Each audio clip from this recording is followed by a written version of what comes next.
So EA just did a live stream for the brand new upcoming Sims 4 Life and Death pack. This was 2 hours long. The Love Struck one honestly was like 30 minutes to 50 minutes long. It was really short. This one was really long, and that's because there's so much stuff there. I'm really excited to talk about this with you guys and give you my initial expectations. Obviously, this isn't a review because I haven't played it myself. I just watched the live stream, but there is a lot to go over and I'm summarizing it all for you. So to start off with, they clarified the new traits. Chased by Death is a challenge trait, not a personality trait, even though it takes up a personality trait slot. And this basically means there's a higher chance of you dying from certain things, because you know, if you get electrocuted, like there's a small chance that you die, but you might not. This increases the chance. Also, the macabre trait basically means a sim who's morbid, who enjoys like death and stuff. And then they've got skeptical, which I honestly don't really get. It's just like Sims who don't believe in the afterlife. Honestly, I don't think the traits sound interesting at all. I don't like the idea of a challenge trait. There's only 3 trait slots in The Sims 4. Why can't we have 5 like in The Sims 3? Especially considering that we got more unlocked with Growing Together. I just feel like it's a bit crap. And ironically, in their attempts to give Sims more personality, they feel even more restricted than ever, because you really have to decide like which 3 you use. It's just, no, not for me. There is, however, a new Grimborn trait, which is after having a baby with the Grim Reaper, kind of like how with Father Winter in Seasons, it has like a special trait. If you have a baby with Father Winter, okay, they will have a scar on their neck, which looks like a scythe, and they also have an extended lifespan as well. The new Woohoo with Grim Reaper interaction is in the base game, but they locked trying for a baby behind Life and Death. Of course they did. This is EA. They would probably lock taking a shit behind a paywall if they had any autonomy over my bowels, although to be fair, that would be quite useful with my IBS. It would stop me shitting so much.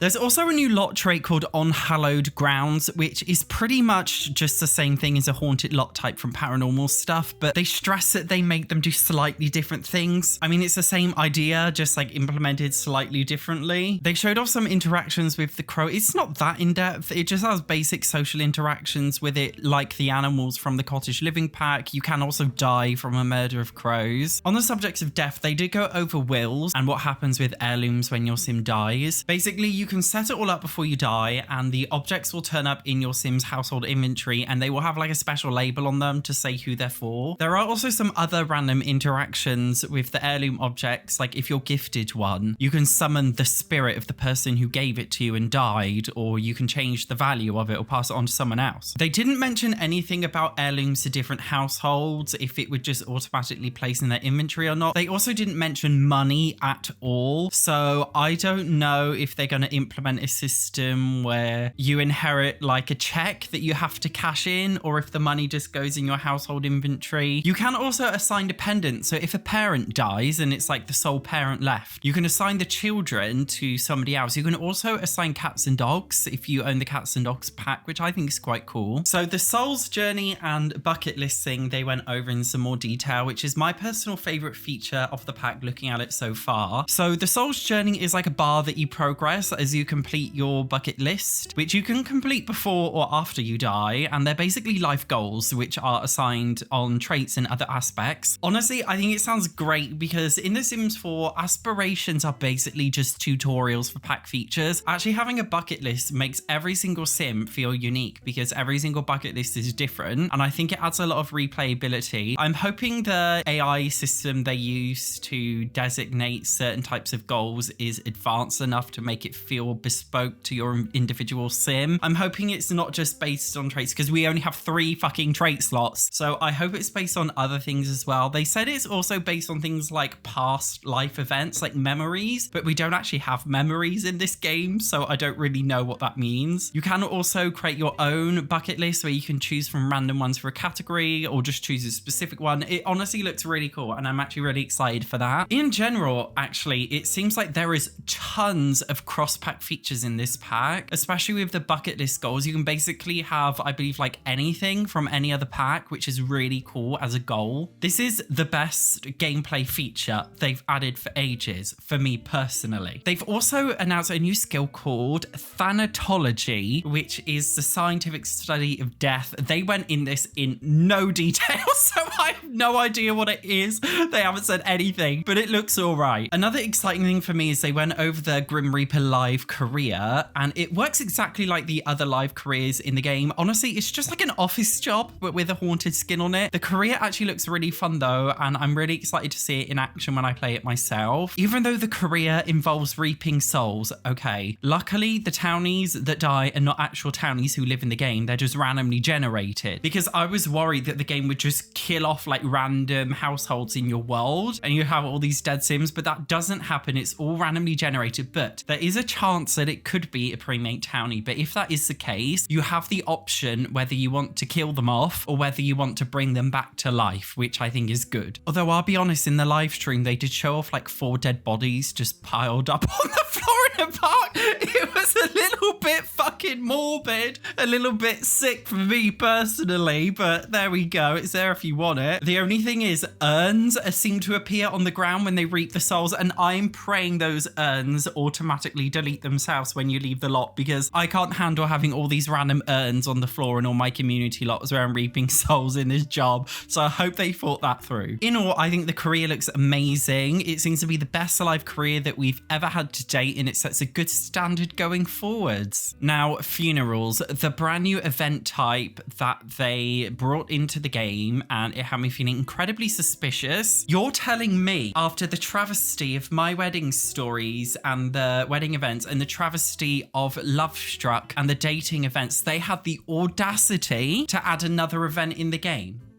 Do they want to raise my blood pressure any higher than it already is right now? How dare they torture me with yet another buggy, broken, glitchy event? Interestingly, they didn't actually show off the new event in the game, which makes me very suspicious. They initiated the event, okay, but they did none of the event interactions. They just kind of like initiated the event and then they just kind of like brushed past it. They explained what happens, but they didn't show it off. It felt very intentional to me, allegedly. Why not play with the new event features instead of just explaining them? Do you have something to hide, such as Sims doing press-ups, Sims T-posing, Sims not doing what they're supposed to be doing? I'm just saying, it seems a little bit suspicious. So I'm like 99% certain based on this live stream that the new funeral events will be buggy as shit. So it looks like I won't be giving Life and Death a 10 out of 10 score review, which will be a shame because I was kind of hoping that I would be, because I haven't given any expansion pack a 10 out of 10 yet, and I was thinking, oh my god, I can finally do this with Life and Death. But now the brand new event system just has me feeling a little bit disappointed. Now, they did show off Ghosts as a full occult, and there's a whole experience point system and a morality based skill system, which looks really interesting. This is the first time in Sims history where ghosts have actually just been like really complex, and I'm actually really excited to see where they're going to go with this in terms of gameplay. It even includes the ability to like woohoo in basically any object. It just looks really chaotic and fun. In terms of miscellaneous features, there's a ghost girl called Edith who has like a, I don't know, like a special mission for you. There's a new ghost historian aspiration, which allows you to write a horror novel upon completing it. There's a couple of festivals, although they didn't really show them off. There are specters in the pack, which are kind of like the paranormal stuff ones, although these are like fixed and they have names. There are crypts, which act like rabbit holes, where you can join the new rabbit hole, undertake a career. I think you can woohoo in it too. In fact, there's tons of bloody rabbit holes in this world, which I'll go on to in a minute. But there's also other random things like a new tarot card collection. To be fair, this looks actually quite cool. You can earn them by completing missions, so they're different to like other collections in the game. There's like a special kind of like quest line that you can do in each one. You unlock each tarot card by doing like a unique quest or like task to do. I just think it looks really cool. This is one of the rare occasions where I think they've actually done a really good job with collections and actually made it seem quite meaningful and giving you kind of like a storyline to follow. They've also introduced a feature where you can challenge the Grim Reaper to a game of chess, for example, if you die, and then if you win, he'll bring you back to life. And there's cross-pack ones, like they mentioned you could do basketball with City Living or hopscotch with For Rent, which is interesting. They also clarified the brand new rebirth feature. So when you get rebirthed, you go into the not creative world,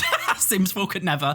You go into the main world map screen and you have to choose a household to rebirth in, and you can either rebirth looking like you did in the past life, or you can play with genetics with the household you're rebirthing in and look like the family, or you can just look completely different. And then you just fall from the sky into the new household and they just kind of accept you. Honestly, I don't really get it. I think it's supposed to be like a new game plus thing because you may be able to inherit some of your previous rewards reward traits and stuff. Although they didn't mention anything else, it just wasn't very clear. I'm gonna have to test it out, but it seems okay, but it's just not for me. They also showed off the new cast options with life and death, and they took a lot of inspiration from funeral and mourning attire. I think the style looks very, I don't know how to call it, kind of like steampunk almost, but also like Beetlejuice looking. There's also a lot of Victorian style clothing, which they said you'd want to put on ghost sims, so you can make them look, you know, more like old. They did also show off like some clothing for teens as well as older Sims, which is cool. They also showed off some kids clothing. I'm personally not a fan of the styles, but I think if you're like one of those like goths, I think you'll like it. As per usual, masculine clothing is a huge miss. I've said this before and I will say it again. Every single male cast asset in this game either looks like a middle-aged dad, a butch lesbian, or a femboy twink, and there's nothing else. I don't want my Sims looking like daddy bears and twinks. I just want like, do you want me like nice normal clothing? Just like, okay, even just like a plain, hello, SatchOnSims real life clothing here. TK Maxx chic, and this is about £15. This is deathly. Look at this top. Look at how like morbid. This is like gothic. This is deathly. You know, just like a plain sweater like this. It wouldn't have been hard, you know what I mean? They also filled a lot of men's cast with the feminine clothing, and the reason why this pisses me off is because randomly generated townies will generate in feminine, like male generated townies will generate in feminine outfits, which looks bizarre. Okay, let's not be woke about this. It looks bizarre. It looks weird. I don't want all my male Sims in dresses and skirts. Like they labeled it as, you know, gender neutral. Like, shut up. You've just put feminine things in the masculine section because you couldn't be bothered to make enough masculine assets. Let's just call it out for what it is. So no, I'm not happy with that. I just want nice normal men's clothing and hairstyles. Like, oh gosh, the hairstyles. Oh my lord. I'm not disappointed because I always expect them to butcher male Sims. It just is what it is. In regards to the brand new world, I personally don't think there's enough lots, and the world actually looks quite nice. There's just not enough lots in there, and it's just so much missed opportunity. I hate Sims 4 World so much. I think they're crap. I just don't understand. Like, how have they built and coded this game? It's 2024. I play open world games, which are like 100 times the size of Sims 4 Worlds, and they play fine. You could play them fine on a bloody MacBook. Yet The Sims 4 on my high-end gaming PC allegedly can't handle it. Like, shut up. I just feel like there's not enough lots and we needed more. The world comes with a ton of rabbit holes, and didn't they used to say when The Sims 4 base game came out there would be no rabbit holes in The Sims 4, and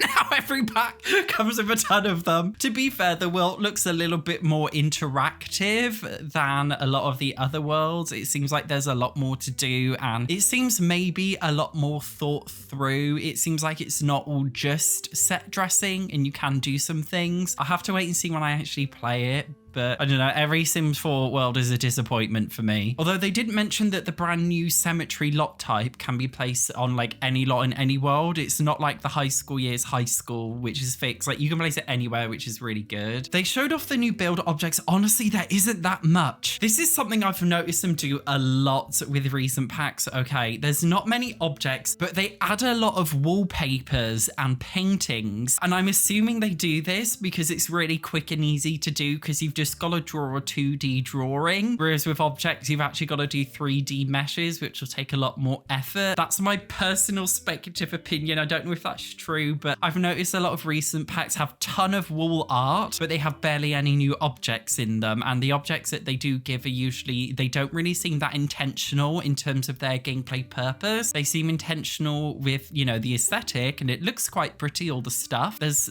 some nice architecture in there I saw, but I definitely think they needed to add a little bit more stuff. They didn't talk about all of the new pack features in the live stream, but guys, from what it seems like, this is the first time in ages where I feel genuinely excited for a pack. The quality of Sims 4 packs have dropped astronomically over the last few years. Like, it is literally horrific, especially just considering the prices with the drop in quality. Like, it's like literally horrendous. And my like enthusiasm for The Sims 4 has plummeted. But you know what? Life and Death genuinely seems like my favorite. It could potentially be my favorite ever Sims 4 expansion pack out of all of them. It's truly the first time, aside from the buggy, I know they're going to be buggy, the fucking funeral events, aside from those, everything else looks absolutely impeccable. This looks like maybe one of like the biggest Sims 4 expansion packs ever, with all the features, and the features seem like they're really well thought through. The Sims team definitely have a positive bias towards supernatural packs because they always do them really well, and this is no exception. Based on what we've seen allegedly, I think this pack could be the best Sims 4 pack